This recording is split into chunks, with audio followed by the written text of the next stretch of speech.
Hi guys, so here's another way ordinary people are suffering in order to keep racists and bigots happy. Now, according to a number of newspapers, 40,000 jobs are at risk due to the fact that foreign students have shunned the UK as a destination. 40,000, that's 3 times the number of fishermen, something much more important economically to the UK ignored during the Brexit negotiations. So language schools for students from abroad are facing a very difficult future due to both the pandemic and new Brexit red tape. But it isn't just education. Tourism is being negatively affected too, with leaders in the sector pointing to a £3.2 billion shortfall. A report published by an organisation called the Tourism Alliance said that even after the pandemic restrictions had pretty much disappeared, their sector is facing a massive 80% drop in revenue in 2022. 40,000 jobs are also at stake.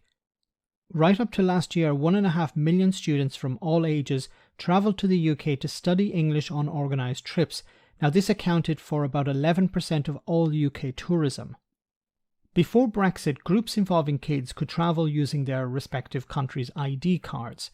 My own wife has this, and not a passport, as when we travel to Ireland her ID is sufficient. But since Brexit, anyone wanting to travel to the UK will no longer be able to use their country's ID card, but only a valid passport. This means students will need to spend up to £95 to obtain one. Now, in order to avoid these extra costs and inconvenience, EU-based operators have shifted to other countries which provide a similar or the same services for these school children. Ireland and Malta are top destinations, but also the Netherlands has been cited as an up-and-coming location due to the high level of English spoken in the country. Kurt Jansen of the Tourism Alliance said the passport requirement was having a devastating impact on a large number of small businesses and local communities. The collapse in the school group market is unnecessary as school children represent no security risk, will not disappear into the black economy and start driving minicabs, and parents who let their children go on school trips are generally quite keen for their teachers to bring them back home. This is an obvious situation where the government needs to set aside its dogma on passports and work with the industry to find a practical solution. But we're talking about Brexiteers here. Many English language schools are concentrated in the south of England along the coast. Hastings, which ironically voted for Brexit back in 2016, which is one of the more popular destinations, has seen its language schools and operators drop from 20 to just 7.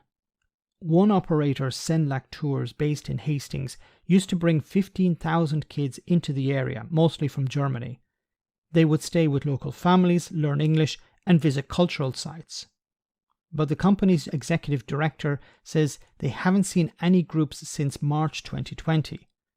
Now, the operator is expecting its first this year in April. However, the spokesperson for the company described how difficult the situation really is. It costs about €450 per child. Now, it would be another €100. Many don't even consider travelling anymore. Not all Germans have passports, and about 15% of school children in Germany are nationals from other countries. Hastings is deeply reliant on tourism, as it makes up about 22% of employment in the town. Kevin Borman, the marketing manager for the town, told the media, "We think language schools are worth £35 million to the local economy. People elsewhere don't understand that Hastings is the most deprived town in southeast England. The loss of students has an impact on the whole town. We know Hastings is improving and the tourism industry provides entry-level jobs. To lose language students is a massive blow to every generation." A trade body for language schools has said that 15% of schools have already closed, while another 15% are unsure of their future. This is the result of another policy by Priti Patel and Boris Johnson to keep racists and bigots happy.